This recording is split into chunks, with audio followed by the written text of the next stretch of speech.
As a doctor, as a dentist గా so నువ్వు చదువుకున్నావు. సో ఎలా ఉంటుండే అంటే నైట్ షిఫ్ట్ లో నువ్వు కూడా ఉన్నావా? నేను ఇంటర్న్షిప్ చేశాను గవర్నమెంట్ హాస్పిటల్లోని. సేమ్ తను ఎలా గవర్నమెంట్ కాలేజ్ చేసింది, నేను అలాగే గవర్నమెంట్ కాలేజ్ లో నేను ఇంటర్న్షిప్ చేశాను. ఆ ఇంటర్న్షిప్ చేసినప్పుడు 3 months మేము నైట్ షిఫ్ట్ చేసాం.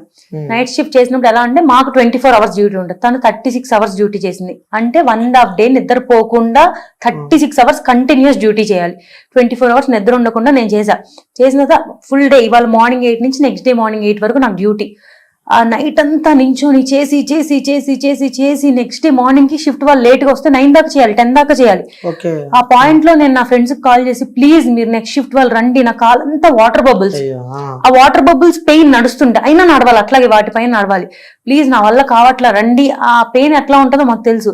36 మాకు అసలు కూర్చోడానికి కానీ ఉండడానికి కానీ పీజీసీకి కానీ ఇంటర్న్స్ కానీ ఎక్కడ ప్లేస్ ఉండదు, రూమ్స్ ఉండవు, ఏమీ ఉండవు. ఎత్తుక్కుంటాం మేము, ఏదైనా రూమ్ ఖాళీ ఉందా, ఏదైనా రూమ్ ఖాళీ ఉందా వెళ్ళి కూర్చోడానికి అని వెతుక్కుంటే ఏదైనా సెమినార్ రూమ్స్ అప్పుడు క్లాసెస్ జరగవు కదా, జరగనప్పుడు నైట్ టైం ఆ ఖాళీగా ఉంటే అక్కడికి వెళ్ళి కూర్చొని రెస్ట్ తీసుకుంటాం, తినాలంటే అక్కడికి వెళ్ళి కూర్చొని తింటాం. మాకంటే ఒక ప్లేస్ కానీ ఏమీ ఉండదు. అంతలాగా అమ్మాయి కష్టపడి ఆ డ్రెస్ వేసుకొని పడుకుంది రెస్ట్ తీసుకోవడానికి. సో ఒక ఫ్యామిలీలో ఇప్పుడు మా మమ్మీ నాకు లాస్ట్ ఇంటర్వ్యూ చెప్పినప్పుడు ఎప్పుడు కాల్ చేస్తూనే ఉంటది. మా మమ్మీ ఒక్క టైంలో నాకు కాల్ చేయదు, అది నేను జాబ్ వర్క్ లో ఉన్నప్పుడు. ఎందుకంటే అప్పుడు డిస్టర్బ్ చేయకూడదు. అండ్ చుట్టూ చాలా మంది పేషెంట్స్ ఉన్నారు, చాలా మంది డాక్టర్స్ ఉన్నారు, తను ఒక సేఫ్ ప్లేస్ లో ఉంది అనుకోని పేరెంట్స్ ఇంట్లో మా అమ్మాయి జాబ్ సినిమాకి వెళ్ళినా ఫోన్ చేస్తారు, పబ్కి వెళ్ళినా ఫోన్ చేస్తారు, గుడికి వెళ్ళినా ఫోన్ చేస్తారు, ఎక్కడికి వెళ్ళినా ఫోన్ చేస్తారు. కేవలం డ్యూటీలో ఉన్నప్పుడు మాత్రమే వాళ్ళని డిస్టర్బ్ చేయకూడదు, సేఫ్ ప్లేస్ లో ఉంది అనుకొని పడుకుంటారు. అలా పడుకున్నప్పుడే వాళ్ళ అమ్మాయి ఇట్లా అయిపోయిందని వాళ్ళకి తెలిస్తే ఆ న్యూస్, నేను అలా కోరిలేట్ కూడా చేసుకోలేకపోతున్నాను అనమాట అమ్మాయి ప్లేస్ లో పెట్టుకొని. అంటే ఇలా చూడవచ్చు అంటావు, అంటే అంత కష్టపడి ఒక అమ్మాయి అంత సేఫ్ ప్లేస్, అది ఎక్కడో జరగలేదు, అదే హాస్పిటల్లో జరిగింది. అంటే ఎలా చూడొచ్చు అంటారంటే ఒక ఇంట్లో వాళ్ళు కానీ ఆ కుటుంబ సభ్యులు కానీ ఎవరైనా సరే నమ్మి ఆ జాబ్కి పంపిస్తారు. సో నమ్మి నా కూతురు స్కూల్ అన్నా కానీ లేకపోతే కాలేజ్ అన్నా కానీ లేకపోతే వర్క్ ప్లేస్ ఉంటుంది కదా, సో ఇవన్నిటిని ఒక దేవాలయాల్లాగా పేరెంట్స్ నమ్మి, సో మీరు చెప్పినట్టే, సో స్కూల్కి అయితే కాలేజ్కి వెళ్ళినా వర్క్ స్పేస్ లో ఉన్నా ఎక్కడున్నా పేరెంట్స్ నమ్మి కాల్ చేయరు, అదే నా కూతురు ఎక్కడున్నా సంతోషంగా ఉంది, సో నా కూతురు జాబ్ చేసుకుంటుంది, సో చుట్టుపక్కల కొన్ని వేల మంది ఉంటారు, నా కూతురికి ఏం కాదని చెప్పి అనుకున్న తల్లిలకి సడన్ గా నీ కూతురిక లేదు, నీ కూతురిగా చనిపోయింది, లైక్ నీ కూతురు ఇలా ఎవరో రేప్ చేశారు అని చెప్పి ఇలాంటి వార్తలు వింటూ ఉంటే అసలు ఏంటి అసలు డైజెస్ట్ చేసుకోగలుగుతారా? ఈ అమ్మాయికి కూడా చనిపోయిందని కూడా చెప్పలా. నైట్ 4 o'clock 6 o'clock జరిగింది. ఫస్ట్ ఏమో ఒంట్లో బాగాలేదని కాల్ చేశారు వాళ్ళ పేరెంట్స్ కి. ఒక ½ an hour తర్వాత సూసైడ్ చేసుకుందని కాల్ చేశారు. అది గవర్నమెంట్ కాలేజ్ అవ్వడం వల్ల ఏం జరిగినా గవర్నమెంట్ మీదకి వస్తుంది కాబట్టి ఆ గవర్నమెంట్ కాలేజ్ లో జరిగింది ఒక సూసైడ్ లాగా క్రియేట్ చేశారు. ఆ అమ్మాయిని సెమీ న్యూడ్ గా అట్లా నేకెడ్ గా అందరూ జనాలు వచ్చి చూసేంత వరకు కూడా అట్లాగే ఉంచేశారు. ఆ ఫొటోస్ అట్లా వస్తుంటే మేము ఇక్కడి నుంచి చూసే వాళ్ళకే మేము అసలు తట్టుకోలేని స్టేజ్ లో ఉన్నాము. వాళ్ళ పేరెంట్స్ వెళ్ళి అది లైవ్ గా చూసి అంత దారుణంగా అమ్మాయి హారబుల్ గా రేప్ అండ్ మర్డర్ జరిగినా కూడా సూసైడ్ అని అసలు వాళ్ళు ఎలా చెప్పారు, వాళ్ళకి అసలు నోరు ఎలా వచ్చిందో కూడా. అంటే ఈ ఘటనను చూస్తూ ఉంటే ఏమనిపిస్తుంటే యాజ్ ఎ డాక్టర్ గా, యాజ్ ఎ డెంటిస్ట్ గా ఏమనిపిస్తుంటే ఒక అమ్మాయిగా? అంటే ఇంక ఎక్కడా సేఫ్టీ లేదు మాకు. బయటికి వెళ్ళడానికి సేఫ్టీ లేదు, రాత్రిపూట తిరగడానికి సేఫ్టీ లేదు, పొద్దున్న బయటకు వెళ్ళడానికి లేదు, ట్రావెల్ చేయడానికి లేదు, ఏం చేసినా సేఫ్టీ లేదు. ఏం చేసినా కూడా మీ డ్రెస్ బాగాలేదు, మీరు ఇట్లా ఉన్నారు. అండ్ ఆ కాలేజ్ ప్రిన్సిపల్ కూడా ఎందుకు ఆ అమ్మాయి ఆ టైంలో అక్కడ ఉంది అంటే వాళ్ళు ఏం ప్రొవైడ్ చేయలేదు. అక్కడికి రేప్ చేసిన వాడికి కూడా అక్కడ ఒక ముందు స్టే ఉండడానికి ప్లేస్, కానీ అక్కడ చదువుతున్న డాక్టర్ కి ఆ ఇంటర్న్ చేసే అమ్మాయికి ప్లేస్ లేదు ఉండడానికి. అందుకే ఆ అమ్మాయి అక్కడ ఉంది. నువ్వే కనుక అక్కడ ప్లేస్ ఇచ్చుంటే అమ్మాయికి ఉండడానికి, ఆ అమ్మాయి వెళ్ళి ఒంటరిగా ఆ రూమ్ లో కూర్చోదు కదా. సో ఇంకొకటి ఏంటంటే అమ్మాయి ఒక్కటి అక్కడికి వెళ్ళింది అని చెప్పి కూడా కొన్ని వార్తలు వింటూ ఉన్నాం. సో అమ్మాయి ఒక్కటి అంతమంది క్రౌడ్ వదిలిపెట్టి అమ్మాయి ఎక్కడికి వెళ్ళేందుకు పడుకుంది అని కూడా. మరి ఎక్కడ పడుకుంటది అమ్మాయి? ఒక అమ్మాయి వెళ్ళి కూర్చొని అందరి మధ్యలో పడుకోలేదు కదా. ఆ అమ్మాయి ఎక్కడ కూర్చున్నా కూడా స్ట్రైట్ గా కూర్చోవాలి. అమ్మాయి పడుకోకూడదు కదా ఎవరి ముందు కూడా. అబ్బాయిలు ఎక్కడైనా ఎక్కడ పడితే అక్కడ పడుకోవచ్చు, కానీ ఒక అమ్మాయి పడుకుందంటే బ్యాడ్ గానే చూస్తారు. సో అమ్మాయి ఎవరు లేని చోటే కదా వెళ్ళి కూర్చొని పడుకోగలదు. అప్పుడు కూడా అక్కడికి వచ్చి కొంతమంది నర్సెస్ మాట్లాడితే అప్పుడు కూడా అమ్మాయి 2 o'clock కి కూడా ఆ స్టాఫ్ నర్సెస్ కి ట్రీట్మెంట్ గురించి చెప్తుంది. అంతా అయిపోయింది. 3 o'clock కి కూడా తను పడుకొని ఉంది బెడ్షీట్ వేసుకొని. ఒక 45 minutes లో అమ్మాయి కెరియర్ లైఫ్ అంతా పోయింది. వాళ్ళ ఫ్యామిలీకి ఇంకా అమ్మాయి లేదు. ఎంత కష్టపడితే వస్తుందో గవర్నమెంట్ కాలేజ్ లో సీట్, నీట్ ఎంత కష్టపడి క్రాక్ చేస్తే వస్తుందంటే ప్రైవేట్ కాలేజ్ లో కూడా ఫీజులు కట్టి జాయిన్ అవుతారు, కానీ ఒక గవర్నమెంట్ కాలేజ్ లో సీట్ తెచ్చుకోవాలంటే అమ్మాయి ఎన్నో డేస్ కష్టపడి 31 years అయినా అమ్మాయి ఇంకా చదువుకుంటానే ఉంది, ఇంకా సంపాదించడం కూడా స్టార్ట్ చేయాల. ఇంకో సంవత్సరం అయితే ఆ అమ్మాయి అయిపోయిద్ది, అప్పుడు సంపాదించడం స్టార్ట్ చేసిద్ది. ఆ అమ్మాయి లైఫ్ కూడా ఏం బతుకుండదు, ఏం పెళ్లి చేయదు, ఏం జరగని కూడా జరగదు. 31 years గా అమ్మాయి చదువుకుంటానే ఉంది, కష్టపడుతూనే ఉంది.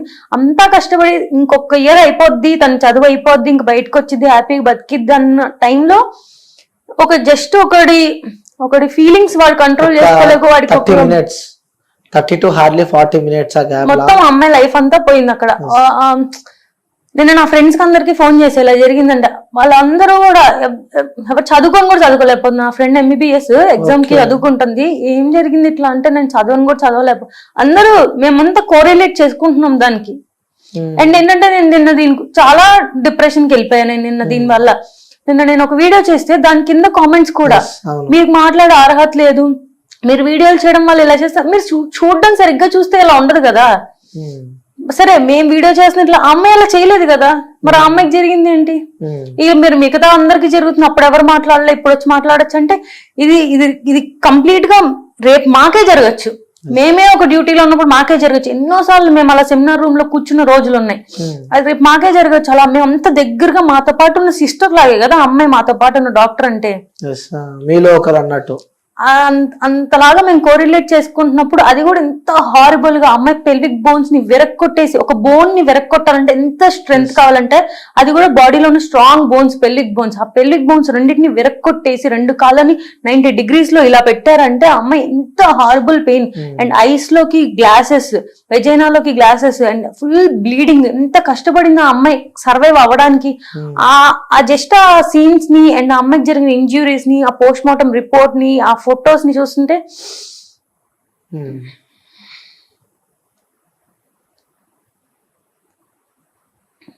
అంటే అదే ఫీల్డ్ లో మీరు ఉన్నారు కాబట్టి సో ఇమాజినేషన్ చేసుకోలేకపోతున్నారు, రైట్? సరే, ఇది పక్కన పెడితే, సో మీరు ఇప్పుడే చెప్పారు ఇన్స్టాగ్రామ్ లో మీరు ఒక రీల్ అప్లోడ్ చేశారు అని చెప్పి, దాని కింద కామెంట్స్ కూడా చాలా నెగిటివ్ వచ్చినాయి మీకు. నువ్వు పాజిటివ్ గా అందరు అబ్బాయిలు చేశారని అసలు ఎవ్వరూ చెప్పరు. Not all men, but men. అబ్బాయిలే కదా చేస్తుంది, కానీ అందరూ కాదు. 80% చాలా పాజిటివ్ గా రెస్పాండ్ అయ్యారు. అండ్ ఆ నెగిటివ్ కమెంట్స్ కూడా ఒక ఆయన నాకు అది చూసి, మీరు ఆ నెగిటివ్ కమెంట్స్ వాళ్ళు ఇలాగే పెడతారండి, మీరు దానికి అఫెండ్ అవ్వకండి, మీరు ఖచ్చితంగా సపోర్ట్ చేయండి, బయటకు వచ్చి మాట్లాడండి అని చెప్పే వాళ్ళు చాలా మంది ఉన్నారు. ఆ కాలేజ్ లో తనతో పాటు చదువుకున్న అబ్బాయిలందరూ సపోర్ట్ చేసే వాళ్ళు చాలా మంది ఉన్నారు. బట్ మెన్నే కదా చేస్తుంది at the end of the day. Okay, so నిజంగానే స్వాతంత్రం వచ్చిందా అంటే మీరు ఏమంటారు? అసలు నాకైతే ఎప్పుడు అనిపించలేదండి వచ్చిందని. ఎందుకంటే నేను ఇప్పుడు జాబ్ చేయడానికి హైదరాబాద్ వచ్చి కూడా మమ్మీ నాతో పాటు ఇక్కడే ఉంటుంది, మా డాడీ సింగిల్ గా ఉంటున్నారు విజయవాడలో. ఎందుకంటే భయం, ఇక్కడ ఎవరు తెలీదు, ఎవరేం చేస్తారో ఏ టైం చేస్తారో తెలీదు. ఎంత నమ్మినా వాళ్ళు అబ్బాయిలే కదా, at the end of the day వాడు ఏ రోజు ఎట్లా మారిపోతాడో తెలీదు. ఇంత మృగంలాగా వాడు ట్రీట్ చేశాడు. అసలు ఎక్కడ అంత ఫ్రీడమ్, అంత ఇండిపెండెన్స్ వస్తే మా పేరెంట్స్ వచ్చి నాతో పాటు ఉండి వర్క్ కి తీసుకెళ్లాల్సినంత అవసరం లేదు. ఒక వర్క్ కి వెళ్ళడానికి కూడా వాళ్ళు తోడొచ్చి తీసుకెళ్తున్నారు అంటే ఎంత దారుణమైన స్టేట్ లో మనం ఉన్నామని చూసుకోవాలి. ఈ ఇంటర్వ్యూకి వస్తున్నప్పుడు కూడా జాగ్రత్త అమ్మ, ఎవరికో అమ్మాయికి ఎలా జరిగింది అంట అని చెప్పి పంపించారు నన్ను. అలాంటి పరిస్థితిలో మనం ఉన్నామంట. సో నిజంగా ఆ స్వాతంత్రం వచ్చింది, రావాలి అంటే ఇలా జరుగుతూనే వస్తది అంటే ఎలా ఉండాలని కోరుకుంటున్నారు మీరు? ఇప్పుడు మాకు యాక్చువల్ గా అందరూ ఇప్పుడు ఫైట్ చేస్తుంది. ఇప్పుడు ఎంత చేసినా ఆ అమ్మాయి పెయిన్ ని ఎవరు వెనక్కి తీసుకురాలేరు. ఆ అమ్మాయి ఏం చేయలేం, అంత ట్రామా అయింది. అట్లీస్ట్ తను ఇంత కష్టపడి ఇలా జరిగినందుకైనా కూడా ఇప్పటికైనా ఒక యాక్ట్ తీసుకురావాలి డాక్టర్స్ కోసం. ఎందుకంటే మేము చాలా దగ్గరగా ఉంటాం పేషెంట్స్ కి. ఎప్పుడు కూడా వాళ్ళకి ఒక బ్యాడ్ న్యూస్ చెప్పాలన్నా, గుడ్ న్యూస్ చెప్పాలన్నా మేము వాళ్ళకి డైరెక్ట్ కాంటాక్ట్ లో ఉంటాం. వాళ్ళు ఎలా రియాక్ట్ అవుతారో తెలీదు ఇంత ఈజీగా. మొన్న కూడా చెన్నైలో, కోయంబత్తూరులో కూడా ఒక డాక్టర్ మీద నేకెడ్ గా వచ్చేసి వాడు రేప్ చేస్తానని మొలెస్టేషన్ చేశాడు. అండ్ నిన్న ఈ ఇన్సిడెంట్ జరిగింది కదా, ఈ ఇన్సిడెంట్ కి ప్రొటెస్ట్ చేయడానికి వెళ్ళిన ఒక అమ్మాయి రిటర్న్ అవుతుంటే తన హోమ్ కి తన చేశారు. ఈ ఇన్సిడెంట్ కి సపోర్ట్ చేయడానికి వెళ్ళిన అమ్మాయిని ఇంకా అసలు ఎక్కడికి పంపిస్తారు అమ్మాయిల్ని? అమ్మాయిలంటే మీరు ఎట్లా, ఇదే అబ్బాయి జిమ్ కి వెళ్తే జిమ్ లో షర్ట్ తీసేసి కండలు చూపించి ఫొటోస్ పెట్టుకోవచ్చు, తను బీచ్ లో మంచిగా రీల్స్ చేయొచ్చు. కానీ అమ్మాయి ఏమి చేయకూడదు. అమ్మాయి అంటేనే ఇంక ఇట్లాగే ఉండాలి. ఇలా ఉండకపోతే మేము చేస్తాం. అలా మీరు ఇలా ఉన్నారు కాబట్టి మేము చేస్తాం. అంటే ఇప్పుడు మాకు నచ్చినట్టు మేము ఉంటే మేము చేసేస్తాం. అంటే అబ్బాయిలని రెచ్చగొట్టేదే అమ్మాయిలు అని అంటున్నారు. అంటే వాళ్ళు కరెక్ట్ రెడీ అయ్యి కరెక్ట్ ఉంటే ఎందుకు చేశారు, ఫీలింగ్స్ ఎందుకు వస్తాయి అని చెప్పి కూడా కొంతమంది అంటూ ఉన్నారు. మీకు తెలుసా అబ్బాయిల కన్నా అమ్మాయిలకి ఎక్కువ ఫీలింగ్స్ ఉంటాయి. యాజ్ ఆఫ్ సైంటిఫిక్ రీసెర్చ్ అబ్బాయిలకి ఒక 20% ఫీలింగ్స్ ఉంటాయి, అమ్మాయిలకి 50% ఫీలింగ్స్ ఉంటాయి. వాళ్ళు ఎవరు ఇట్లా చేయట్లేదు కదా. ఇంకా మీరు సెమీ నేకెడ్ గా బయట తిరుగుతారు, షార్ట్స్ వేసుకొని తిరుగుతారు, అలా అమ్మాయిలు చేయకూడదు. అంటే మీకు మాత్రమే సమ్మరు, మీకు మాత్రమే గాలాడదు, వాళ్ళకి మాత్రం ఆ రోజు కూడా బుర్కా వేసుకొని తిరగాలి. ఏం చెప్తారు మరి అలా అనుకున్న వాళ్ళకి ఏం చెప్తారు మీరు? అంటే మీరు ఇట్లా ఉండండి, మీరు చున్నీ వేసుకొని తిరగండి, మీరు బయటకు వెళ్ళొద్దు నైట్ పూట, మీరు అబ్బాయిలు ఇలాగే ఉంటారు, వాళ్ళు ఇలాగే చూస్తారో అని అమ్మాయిలకి చెప్తూ ఉంటారు కదా. అలా సేమ్ పేరెంట్స్ అబ్బాయిలకు కూడా చెప్పాలి. అమ్మాయిలు అన్నాక అలా బట్టలు వేసుకుంటారు, అమ్మాయిలు అన్నాక బయట తిరుగుతారు, వాళ్ళు మనుషులే, మీతో పాటు పుట్టిన ఆపోజిట్ జెండర్ అంతే. సో మీరు అందరూ కూడా వాళ్ళు మీ మదర్ని ఎట్లా చూస్తున్నారో అట్లాగే మీరు చూడండి. చిన్నప్పటి నుంచి పెంచి పెడితే అప్పుడు వాళ్ళు అలా చూడడం మానేస్తారు. వాళ్ళు ఎప్పుడైతే అలా చూడడం మానేస్తారో సొసైటీ అంతా బాగుపడింది. ఓకే, సో నిజంగా ఈ ఘటనకు సంబంధించి చిన్న ఉన్నప్పటి నుంచి ఆ పాపను పెంచి పెద్ద చేసి ఇంకొక 1 year అయితే ఆ పాప ఈ స్టడీస్ అయిపోద్ది, సో నెక్స్ట్ జాబ్, సో తను ఒక డాక్టర్ అవుతారంటే ఒక కన్న తండ్రికి ఉంటుంది కదా, సో నా కూతురు డాక్టర్ కావాలి, సో నా కూతురు ఇంజనీర్ కావాలి, నా కూతురు పోలీస్ కావాలని చెప్పి, సో అంటే ఫుడ్ నోరు దాకా పెట్టి తిందామన్న స్పేస్లో ఆ ఫుడ్ నోరు కాకుండా కింద పడిపోతే ఎంత బాధ ఉంటుందో. సో చిన్న ఉన్నప్పటి నుంచి కష్టపడి పెంచి ఆ పాప ఒక స్టేజ్ వచ్చిన తర్వాత నిజంగా ఆ కన్నా తల్లిదండ్రులకి ఆ ఆవేదన ఉంటుంది కదా, సో అది వర్ణించలేనిదని చెప్పుకోవచ్చు. సో ఆ పేరెంట్స్ని చూస్తూ ఉంటే నిజంగా ఫస్ట్ వాళ్ళ నాన్నని తీసుకెళ్ళి ఆ డెడ్ బాడీ చూపిస్తే నిజంగా ఎలా అసలు డైజెస్ట్ చేసుకోగలడా? ఎందుకంటే ఒక అమ్మాయికి అమ్మ బాండింగ్ కన్నా నాన్న బాండింగ్ ఎక్కువ ఉంటది, సో అమ్మ కన్నా నాన్న ప్రేమ ఎక్కువ ఉంటది. సో డైజెస్ట్ చేసుకోగలుగుతారా అసలు? అది ఈ ఫీల్డ్ లో చాలా కాస్ట్లీ, మెడికల్ ఫీల్డ్ చాలా కాస్ట్లీ, చాలా కష్టం కూడా చదవడం. మా డాడీ కూడా చెప్తాడు సిల్లీ రీజన్స్, నీకు మ్యాథ్స్ లో 9 points వచ్చినాయి, ఫెయిల్ అయిపోతావు, ఎంపీసీ చదివితాను, బైపీసీ చేర్పించాను, నేను డాక్టర్ చేయాలి అని. వాళ్ళు చాలా హోప్స్ పెట్టుకుంటారు. ఈ సొసైటీలో అందరు చాలా మంది అమ్మాయిలు చదువుకోకుండా పెళ్లి చేసుకొని సెటిల్ అయిపోయిన వాళ్ళు చాలా మంది ఉన్నారు. అంతమందిలో 30 years వచ్చినా కూడా పెళ్లి చేయకుండా చుట్టూ ఉన్న సొసైటీ పెళ్లి చేయవా అని అడిగినా కూడా లేదు, మా అమ్మాయి అంటూ నిలబడాలి, తను చదువుకొని ఒక డాక్టర్ అవ్వాలి అని చాలా కష్టపడి వాళ్ళు డబ్బులు లేకపోయినా కూడా పెట్టి చదివిస్తారు. ఎందుకంటే అమ్మాయి పేరు, రేపంటే అమ్మాయి కాళ్ళ మీద నిలబడాలి, వాళ్ళని చూసుకోవాలి అని చాలా కష్టపడి పెంచుతారు. అంత కష్టపడి చేసిన తర్వాత మా డాడీ కూడా చెప్తాడు, వీళ్ళమ్మా ఈ ఫీల్డ్ బాగా చదువుకో, డాక్టర్ అవ్వాలి, నువ్వు అంత కష్టపడి చేస్తారు. నేను జస్ట్ నాకు హెల్త్ బాగోకపోతేనే వాళ్ళు ఎంత సఫర్ అయ్యారో నాకు తెలుసు. వాళ్ళ డాడీ అలా అయిపోయిన తర్వాత అమ్మాయికి అసలు వాళ్ళు ఇంట్లో చిన్న జ్వరం వస్తేనే తట్టుకోలేరు చిన్న పిల్లలుగా. సో కూతురు ఎంత హైట్స్ కి ఎదిగినా కన్న తండ్రికి మాత్రం చిన్న పాపనే. సో ఫీవర్ వచ్చినా తట్టుకోలేను ఆ తండ్రి. నిజంగా ఆ తండ్రిని తలుచుకుంటుంటే అసలు లిటరల్లీ సో మనకే అసలు అర్థం అంత జరిగి వాళ్ళు అంత బాధలో ఉన్నా కూడా ఇంకా ఆ అమ్మాయి తప్పని చెప్పిన మాటలు వింటుంటే ఇంకా యానిమల్ బిహేవియర్ చూపిస్తున్నారు ఇంకా కొంతమంది మనుషులు. ఇంకా ఈ వీడియో కింద కూడా ఎంతమంది కామెంట్స్ పెడతారో, యాక్చువల్గా ఇలా కామెంట్స్ పెట్టే వాళ్ళే రేపు అవుతారని నా ఫీలింగ్. 100% అది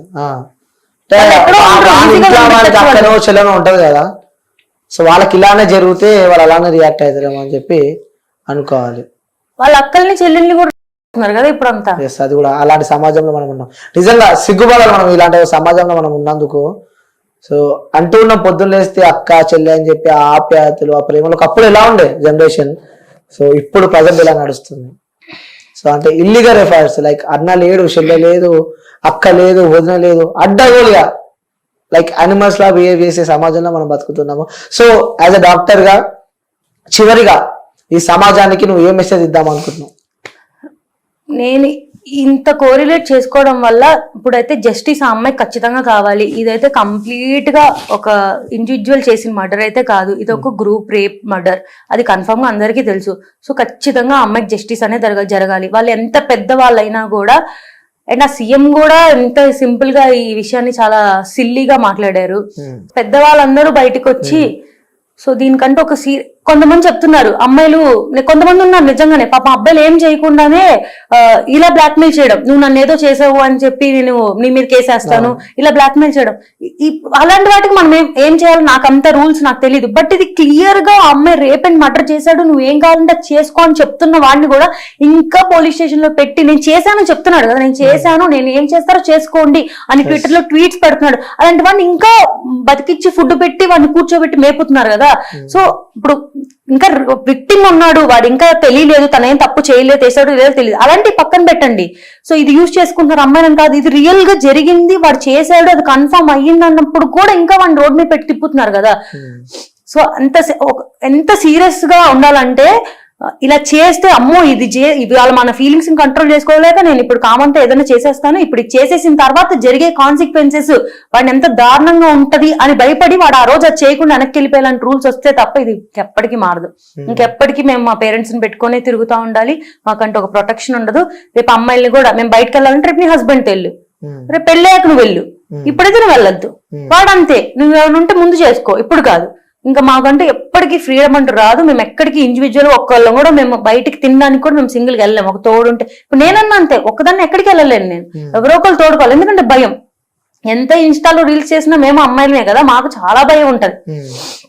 ఇంకెక్కువ ఇన్స్టా ఇన్ఫ్లుయెన్సర్స్ కే ఉంటది అనుకోవచ్చా భయం? ఏమో నాకైతే మీరు ఒక ఇన్స్టా ఇన్ఫ్లుయెన్సర్ కదా, రీల్స్ చేస్తూ ఉంటారు, సో ఫాలోవర్స్ ఎక్కువ మంది ఉంటారు, భయం వేస్తుందా మరి? నేను ఒకటి చెప్పాలనుకున్నా, ఇప్పుడు రీల్స్ చేయడం వల్ల మీరు క్రాప్ టాప్స్ అవి వేసుకోవడం వల్లే ఇలా జరుగుతుంది అంటారు. మరి చాలా మూవీస్ లో గురించి హీరో అంత ఫైటింగ్ చేస్తాడు కదా, లాస్ట్ లో గెలుస్తాడు, అందరి మీద ఫైర్ అవుతాడు. ఆ సినిమాలో హీరోయిన్ కూడా సాంగ్స్ లో మామూలు చిన్న డ్రెస్ వేసుకునే కదా డాన్సులు ఉంటాయి. మీకు ఇష్టమైన హీరో మూవీలో హీరోయిన్ ఫస్ట్ అంతా మంచిగా, నేను రాంగ్ అనట్లేదు, తన వే ఆఫ్ డ్రెస్సింగ్ అది వేసుకుని మంచిగా చేస్తుంది, లాస్ట్ లో వేరే అమ్మాయిని ఏమన్నా తనకి సపోర్ట్ చేస్తారు, అంత బాగుంది. వాళ్ళు చేసింది ఏది అంతా కరెక్టే, అదేమి న్యూడిటీ కాదు, అది ఏమి ఎవరిని ప్రేరేపించదు. బట్ ఇన్స్టాలో ఒక అమ్మాయి 30 seconds రీల్ చేస్తే మాత్రం మీరు ఫీలింగ్స్ ని కంట్రోల్ చేసుకోలేకపోతున్నారు. అంటే ఒక 30 seconds రీల్ చేసి మీ ఫీలింగ్స్ తట్టుకోలేకపోతున్నారు అంటే మీరు కంపారిజన్ చేసుకుంటున్నారా ఇట్లా హీరోయిన్ తో కానీ వాళ్ళతో? అంటే ఇప్పుడు ఒక హీరోయిన్ తన వర్క్ అది, మా ఫోన్ లో మేము మాకు నచ్చిన డ్రెస్ వేసుకుని రీల్ చేస్తే మిస్టేక్. బట్ ఒక కెమెరా ముందు ఒక 100 of people ముందు హీరోయిన్ సమ్ చిన్న dress and some sleeveless top వేసుకొని వాళ్ళ వర్క్ అది, వాళ్ళ ఇష్టం, అది వాళ్ళు నచ్చి వాళ్ళు హీరోయిన్ గా వెళ్ళారు, వాళ్ళ వర్క్ అది. వాళ్ళు చేస్తున్నప్పుడు ఎలా అయితే మిస్టేక్ కాదు, అదంతా మీరు ఫ్యాన్స్ అని వాళ్ళమ్మ బాగుంది హీరోయిన్ ఈ డ్రెస్ అన్న. మరి మేము 30 seconds మా అంటే ఏంటి, చిన్న ఫీల్డ్ నుంచి చేసే వాళ్ళు చేస్తే మిస్టేక్,